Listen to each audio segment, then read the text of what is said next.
خالد رضی اللہ عنہ نے اپنے سالاروں کو بلایا۔ اس سے پہلے وہ مال غنیمت اکٹھا کرنے کا حکم دے چکے تھے۔ ہماری مشکلات اب شروع ہوئی ہیں۔ خالد رضی اللہ عنہ نے اپنے سالاروں سے کہا، ہم اس وقت دشمن کی سرزمین پر کھڑے ہیں۔ یہاں کے درخت اور یہاں کے پتھر اور اس مٹی کا ذرہ ذرہ ہمارا دشمن ہے۔ یہاں کے لوگ ہمارے لیے اجنبی ہیں۔ ان لوگوں پر فارس کی شہنشاہی کی دہشت طاری ہے۔ یہ لوگ اردشیر کو فرعون سمجھتے ہیں۔ یہ بڑی مشکل سے مانیں گے کہ کوئی ایسی طاقت بھی ہے جس نے فارس کی شہنشاہی کا بت توڑ ڈالا ہے۔ میرے رفیقو، یہاں کے لوگوں کو اپنے ساتھ ملائے بغیر ہم یہاں ایک قدم بھی نہیں چل سکتے۔ ہم کسی سے تعاون کی بھیک نہیں مانگیں گے۔ ہم محبت سے ان کے دل موہ لینے کی کوشش کریں گے، اور جس پر ہمیں ذرا سا بھی شک ہوگا کہ وہ ہمیں ظاہری طور پر یا درپردہ نقصان پہنچانے کی کوشش کر رہا ہے، ہم اسے زندہ رہنے کے حق سے محروم کر دیں گے۔ ہم ان لوگوں کو غلام بنانے نہیں آئے، ہم انہیں غلامی سے اور باطل کے عقیدوں سے نجات دلانے آئے ہیں۔ جو علاقے ہم نے لے لیے ہیں ان کے انتظامی امور کی طرف فوری توجہ دینی ہے۔ یہاں مسلمان بھی آباد ہیں، وہ یقیناً ہمارا ساتھ دیں گے، لیکن میرے دوستوں، کسی پر صرف اس لیے اعتبار نہ کر لینا کہ وہ مسلمان ہے۔ غلامی اتنی بری چیز ہے کہ انسانوں کی فطرت بدل ڈالتی ہے۔ یہاں کے مسلمانوں کو اعتماد میں لے کر ان سے معلوم کرنا ہے کہ شہنشاہ فارس کے حامی کون کون ہیں۔ ان کی چھان بین کر کے ان کے درجے مقرر کرنے ہیں۔ جن پر ذرا سا بھی شک ہو اسے گرفتار کر لو، اور جو غیر مسلم سچے دل سے ہمارے ساتھ تعاون کرنا چاہتا ہے اسے اسلام کی دعوت دو۔ میں مختلف شعبے قائم کر رہا ہوں۔ خالد رضی اللہ عنہ نے مفتوحہ علاقوں کے باشندوں پر سب سے زیادہ توجہ دی۔ انہوں نے اعلان کیا کہ جو غیر مسلم باشندے مسلمانوں کی اطاعت قبول کر لیں گے ان سے جزیہ وصول کیا جائے گا، اور مسلمان انہیں اپنی پناہ میں سمجھیں گے۔ ان کی ضروریات اور ان کی جان و مال کا تحفظ مسلمانوں کی ذمہ داری ہوگی۔ اس اعلان کے ساتھ ہی بیشتر باشندے مسلمانوں کی پناہ میں آ گئے۔ خالد رضی اللہ عنہ نے اس علاقے سے جزیہ اور محصولات وغیرہ جمع کرنے کے لیے ایک شعبہ قائم کر دیا، جس کا نگران سوید بن مکرن کو مقرر کیا گیا۔ دوسرا شعبہ جس کی سب سے زیادہ ضرورت تھی وہ جاسوسی کا شعبہ تھا۔ اب باقاعدہ اور ماہرانہ جاسوسی کی ضرورت تھی۔ خالد رضی اللہ عنہ نے اسی وقت اپنے جاسوس جو اسی علاقے کے رہنے والے مسلمان تھے دریائے فرات کے پار بھیج دیے۔ جب مال غنیمت جمع ہو گیا تو دیکھا کہ یہ جنگ سلاسل کی نسبت خاصا زیادہ تھا۔ خالد رضی اللہ عنہ نے اس کے 5 حصے کیے، 4 اپنی سپاہ میں تقسیم کر کے 5واں حصہ مدینہ بھیج دیا۔ مورخ لکھتے ہیں کہ اس سے پہلے خالد رضی اللہ عنہ کو اتنا سنجیدہ اور اتنا متفکر کبھی نہیں دیکھا گیا تھا جتنا وہ اب تھے۔ مئی 633 کے پہلے ہفتے جو ماہ صفر 12 ہجری کا تیسرا ہفتہ تھا، زرتشت کے پجاریوں کے لیے دریائے فرات کا سرسبز و شاداب خطہ جہنم بن گیا تھا۔ کس قدر ناز تھا انہیں اپنی جنگی طاقت پر، اپنی شان و شوکت پر، اپنے گھوڑوں اور ہاتھیوں پر۔ وہ تو فرعونوں کے ہم پلہ ہونے کا دعویٰ کرنے لگے تھے، اور کسرا دہشت کی علامت بنتا جا رہا تھا۔ دجلہ اور فرات کے سنگم کے وسیع علاقے میں خالد رضی اللہ عنہ نے، جنہیں رسول اکرم صلی اللہ علیہ وآلہ وسلم نے اللہ کی تلوار کا خطاب دیا تھا، فارس کے زرتشتوں کو بہت بری شکستیں دی تھی، اور ان کے ہرمز کارن بن کریاس، انوشجان اور کباس جیسے سالاروں کو موت کے گھاٹ اتار دیا تھا۔ لیکن کسرا اردشیر نے ابھی شکست تسلیم نہیں کی تھی۔ اس کے پاس ابھی بے پناہ فوج تھی، اور مدینہ کے مجاہدین کو وہ اب بھی بدو اور صحرائی لٹیرے کہتا تھا۔ اس نے شکست تسلیم تو نہیں کی تھی، لیکن شکست اور اپنے نامور سالاروں کی مسلمانوں کے ہاتھوں موت کا جو اسے صدمہ ہوا تھا اسے وہ چھپا نہیں سکا تھا۔ ہرمز کی موت کی اطلاع پر وہ اپنے دل پر ہاتھ رکھ کر دوہرا ہو گیا تھا۔ اس نے سنبھلنے کی بہت کوشش کی تھی، لیکن ایسے مرض کا آغاز ہو چکا تھا جس نے اسے بستر پر گرا دیا تھا۔ مورخوں نے اس مرض کو صدمے کا اثر لکھا ہے۔ کیا میرے لیے شکست اور پسپائی کے سوا اب کوئی خبر نہیں رہ گئی؟ اس نے بستر پر اٹھ کر بیٹھتے ہوئے گرج کر کہا، کیا مدینہ کے مسلمان جنات ہیں؟ کیا وہ کسی کو نظر نہیں آتے اور وار کرتے ہیں اور چلے جاتے ہیں؟ طبیب اردشیر کی منظور نظر 2 جوان سال بیویاں اور اس کا وزیر حیران و پریشان کھڑے اس قاصد کو گھور رہے تھے جو ایرانیوں کی فوج کی ایک اور شکست اور پسپائی کی خبر لایا تھا۔ اس کے آنے کی جب اطلاع اندر آئی تو طبیب نے باہر جا کر قاصد سے پوچھا تھا کہ وہ کیا خبر لایا ہے۔ قاصد نے خبر سنائی تو طبیب نے اسے کہا تھا کہ وہ کسرا کو ابھی ایسی بری خبر نہ سنائے۔ کیونکہ اس کی طبیعت اس کی متحمل نہیں ہو سکے گی۔ لیکن یہ قاصد کوئی معمولی سپاہی نہیں تھا کہ وہ طبیب کا کہا مان جاتا۔ وہ پرانا کماندار تھا۔ اس کا عہدہ سالاری سے 2 ہی درجہ کم تھا۔ اسے کسی سالار نے نہیں بھیجا تھا۔ اسے بھیجنے کے لیے کوئی سالار زندہ نہیں بچا تھا۔ طبیب کے روکنے سے وہ نہ رکا۔ اس نے کہا کہ اسے کسریٰ کی صحت کا نہیں، فارس کی شہنشاہی اور زرتشت کی عظمت کا غم ہے۔ اگر شہنشاہ اردشیر کو اس نے دجلہ اور فرات کی جنگی کیفیت کی پوری اطلاع نہ دی تو مسلمان مدائن کے دروازے پر آ دھمکیں گے۔ اس نے طبیب کی اور کوئی بات نہ سنی، اندر چلا گیا اور اردشیر کو بتایا کہ مسلمانوں نے فارس کی فوج کو بہت بری شکست دی ہے۔ اردشیر لیٹا ہوا تھا، اٹھ بیٹھا۔ غصے سے اس کے ہونٹ اور اس کے ہاتھ کانپ رہے تھے۔ شہنشاہ فارس، کماندار نے کہا، مدینہ والے جنات نہیں، وہ سب کو نظر آتے ہیں، لیکن کیا کارن مر گیا تھا؟ اردشیر نے غصے سے پوچھا۔ ہاں شہنشاہ، کماندار نے جواب دیا، وہ ذاتی مقابلے میں مارا گیا تھا۔ اس نے دونوں فوجوں کی لڑائی تو دیکھی ہی نہیں تھی۔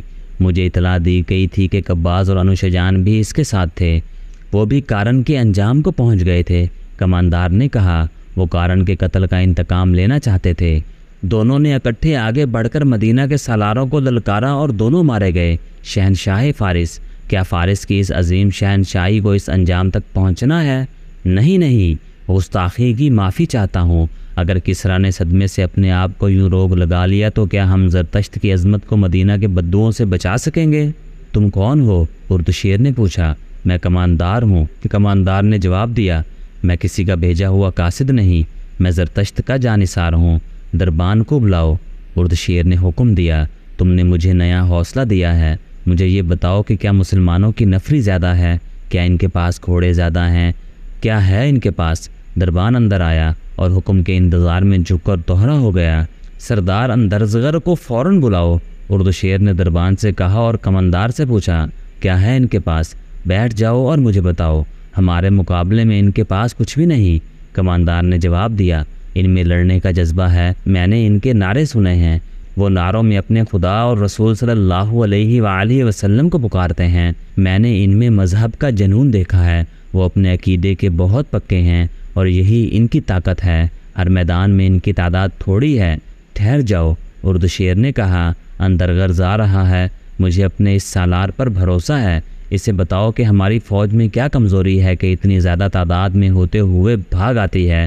اندرزغر، اردشیر بستر پر نیم دراز تھا، اپنے ایک اور نامور سالار سے کہنے لگا، کیا تم نے سنا نہیں کہ کارن بن کریان بھی مارا گیا ہے؟ قباز بھی مارا گیا اور انوشجان بھی مارا گیا ہے۔ اندرغرض کی آنکھیں ٹھہر گئیں، جیسے حیرت نے اس پر سکتہ طاری کر دیا ہو۔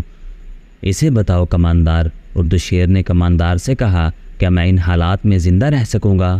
کماندار نے سالار اندرزغ کو تفصیل سے بتایا کہ مسلمانوں نے انہیں دریائے معقل کے کنارے کس طرح شکست دی ہے، اور یہ بھی تفصیل سے بتایا کہ مدائن کی فوج کس طرح بھاگی ہے۔ اندرزغر، اردشیر نے کہا، ہم اب ایک اور شکست کا خطرہ مول نہیں لے سکتے۔ مسلمانوں سے صرف شکست کا انتقام نہیں لینا، ان کی لاشیں فرات میں بہا دینی ہیں۔ یہ اسی صورت میں ممکن ہے کہ تم زیادہ سے زیادہ فوج لے کر جاؤ۔ تم اس علاقے سے واقف ہو، تم بہتر سمجھتے ہو کہ مسلمانوں کو کہاں گھسیٹ کر لڑانا ہے۔ وہ ریگستان کے رہنے والے ہیں، اندرغرض نے کہا، اور وہ ریگستان میں ہی لڑ سکتے ہیں۔ میں انہیں سرسبز اور دلدلی علاقے میں آنے دوں گا اور ان پر حملہ کروں گا۔ میری نظر میں دلجا کا علاقہ موضوع ہے۔ اس نے کماندار سے پوچھا، ان کے گھڑ سوار کیسے ہیں؟ ان کے سوار دستے ہی ان کی اصل طاقت ہیں۔ کماندار نے کہا، ان کے سوار بہت تیز اور ہوشیار ہیں۔ دوڑتے گھوڑوں سے ان کے چلائے ہوئے تیر خطا نہیں جاتے۔ ان کے سواروں کا حملہ بہت ہی تیز ہوتا ہے، وہ جم کر نہیں لڑتے، ایک ہلہ بول کر ادھر ادھر ہو جاتے ہیں۔ یہی وہ راز ہے جو ہمارے سالار نہیں سمجھ سکتے۔ اندرغرض نے اپنی ران پر ہاتھ مار کر کہا، مسلمان آمنے سامنے کی جنگ لڑ ہی نہیں سکتے، ہم ان سے کئی گنا زیادہ فوج لے جائیں گے۔ میں انہیں اپنی فوج کے نیم دائرے میں لے کر مجبور کر دوں گا کہ وہ اپنی جان بچانے کے لیے آمنے سامنے کی لڑائی لڑیں۔ اندرغرض، اردشیر نے کہا، یہاں بیٹھ کر منصوبہ بنا لینا آسان ہے، لیکن دشمن کے سامنے جا کر اس منصوبے پر اس کے مطابق عمل کرنا بہت مشکل ہو جاتا ہے۔ اس کماندار نے ایک بات بتائی ہے، اس پر غور کرو۔ یہ کہتا ہے کہ مسلمان اپنے مذہب اور اپنے عقیدے کے وفادار ہیں، وہ اپنے خدا اور اپنے رسول صلی اللہ علیہ وآلہ وسلم کا نام لے کر لڑتے ہیں، کہ ہماری فوج میں اپنے مذہب کی وفاداری ہے، اتنی نہیں جتنی مسلمانوں میں ہے، اور اس پر بھی غور کرو اندرغرض مسلمان اپنے علاقے سے بہت دور آ گئے ہیں، یہ ان کی کمزوری ہے، یہاں کے لوگ ان کے خلاف ہوں گے، نہیں شہنشاہ۔ کماندار نے کہا، فارس کے جن علاقوں پر مسلمانوں نے قبضہ کر لیا ہے وہاں کے لوگ ان کے ساتھ ہو گئے ہیں، ان کا سلوک ایسا ہے کہ لوگ انہیں پسند کرنے لگے ہیں، وہ قتل صرف انہیں کرتے ہیں جن پر انہیں کچھ شک ہوتا ہے، یہاں کے وہ عربی لوگ ان کے ساتھ نہیں ہو سکتے جو عیسائی ہیں۔ اندرغرض نے کہا، میرے دل میں ان لوگوں کی جو محبت ہے اسے وہ اچھی طرح جانتے ہیں، میں انہیں اپنی فوج میں شامل کروں گا، ہم یہاں کے مسلمانوں پر بھروسہ نہیں کر سکتے، یہ ہمیشہ باغی رہے ہیں، ان پر ہمیں کڑی نظر رکھنی پڑے گی، ان کی وفاداریاں مدینہ والوں کے ساتھ ہیں، ان مسلمانوں کے ساتھ پہلے سے زیادہ برا سلوک کرو۔ اردو شیر نے کہا، انہیں اٹھنے کے قابل نہ چھوڑو، ہم نے انہیں مویشیوں کا درجہ دے رکھا ہے۔ اندرغرض نے کہا، انہیں بھوکھا رکھا ہے، ان کے کھیتوں سے ہم فصل اٹھا کر لے آتے ہیں اور انہیں صرف اتنا ہی دیتے ہیں جس پر وہ صرف زندہ رہ سکتے ہیں، لیکن وہ اسلام کا نام لینے سے باز نہیں آتے، بھوکے مر جانا پسند کرتے ہیں لیکن اپنا مذہب نہیں چھوڑتے، یہی ان کی قوت ہے۔ کماندار نے کہا، ورنہ ایک آدمی 10 کا مقابلہ نہیں کر سکتا، کپڑوں میں ملبوس آدمی ذرہ پوش کو قتل نہیں کر سکتا، مسلمانوں نے یہ کر کے دکھایا ہے، میں اس قوت کو کچل ڈالوں گا۔ اردو شیر نے بلند آواز سے کہا، اندرغرض ابھی ان مسلمانوں کو نہ چھیڑنا جو ہماری رعایا ہیں، انہیں دھوکہ دو کہ ہم انہیں چاہتے ہیں، پہلے ان کا صفایا کرو جنہوں نے ہماری شہنشاہی میں قدم رکھنے کی جرت کی ہے، اس کے بعد ہم ان کا صفایا کریں گے جو ہمارے سائے میں سانپوں کی طرح پل رہے ہیں۔ اسی روز اردو شیر نے اپنے وزیر اندرغرض اور اس کے ماتحت سالاروں کو بلایا اور انہیں کہا کہ ہونا یہ چاہیے تھا کہ ہم مدینہ پر حملہ کرتے اور اسلام کا وہیں خاتمہ کر دیتے، لیکن حملہ انہوں نے کر دیا ہے اور ہماری فوج ان کے آگے بھاگی پھر رہی ہے، صرف 2 معرکوں میں ہمارے 4 سالار مارے گئے ہیں۔ اردو شیر نے کہا، ان 4 کو میں اپنی جنگی طاقت کے ستون سمجھتا تھا، لیکن ان کے مر جانے سے کسریٰ کی طاقت نہیں مر گئی، سب کان کھول کر سن لو، جو سالار یا نائب سالار شکست کھا کر واپس آئے گا اسے میں جلاد کے حوالے کر دوں گا، اس کے لیے یہی بہتر ہوگا کہ وہ اپنے آپ کو خود ہی ختم کر لے یا کسی اور طرف نکل جائے، فارس کی سرحد میں قدم نہ رکھے۔